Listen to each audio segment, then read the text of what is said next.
Sexism exists in every field, whether it's in Hollywood, Bollywood, I think Tollywood, it must be everywhere.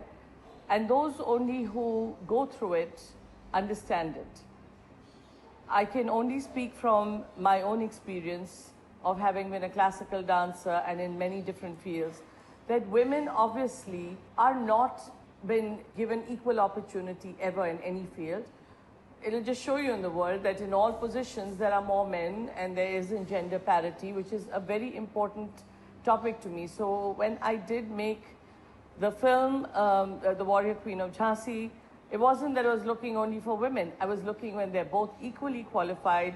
Why don't we take the woman who has had less opportunity? I've always found it bewildering, having not been an insider in Hollywood, just somebody who came in and made 2 films, that how is it possible that nobody in Hollywood knew about what Harvey Weinstein was doing? It is a huge puzzle, and that, I think, is an issue when somebody that powerful is doing it. Actors should stop looking at only the dollar signs. Oh, I'm getting a role, I'm getting my Oscar, I'm going to walk the red carpet. Why not get together and say, no, I don't want to work with this man. You cannot possibly tell me, who was a layman, that the top actors or actresses who were always around him and supporting him were not aware. They just said, hey, we're not being affected. Why talk about it? If women want to stop sexism, stop looking out just for yourself. Look out for your sisterhood. Stop putting the woman down and saying, well, she must have done something. We have to take control of our narrative, our charter. I want to charter my flight plan. I don't want someone else deciding. And within that plan, there will be many problems. I either have to decide I have to deal and resolve them, or I have to succumb to somebody.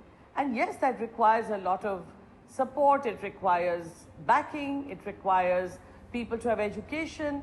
And there are those who are not in that position. But then it is up to us, many women's groups, to come together and make sure that there is HR, that every person is able to go to someone and say, I was exploited, I was bullied, have an equal opportunity for everybody. We also have to, as women, stop making the narrative about the man.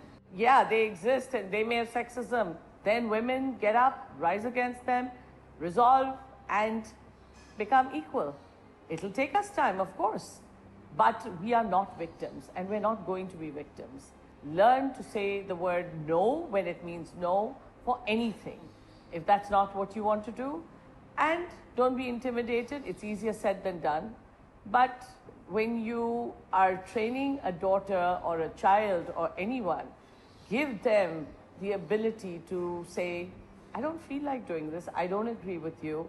And I don't agree with this hotshot producer or director who is going to bully me, or I'll lose my role, because money and dollars are not the only thing that matters. Integrity has to matter. I've taken care of younger cast who, if I felt even slightly anybody was not fair with them, I have thrown the person off my set. That didn't make me liked by maybe the male fraternity, but then there were those who did like it and said, I admire it. And by the same token, you have to do what you believe in. You cannot have double standards for anyone, as you have to live with yourself. Females form female support groups, support other females with actual issues, and go forth together as a joint force. Don't villainize just the man. Let's take control of our narratives. I definitely think the world has changed. We have the Angela Merkels, we have Aung San Suu Kyi, we have Nancy Pelosi, Kamala Harris. I could go on and on and on about these amazing prime ministers of New Zealand and Finland. They all had struggles. Nobody has an easy path. So let's look at those women and people like Rani Lakshmibai and let's form our own path. Let's not complain. Let's make a difference and let's support each other.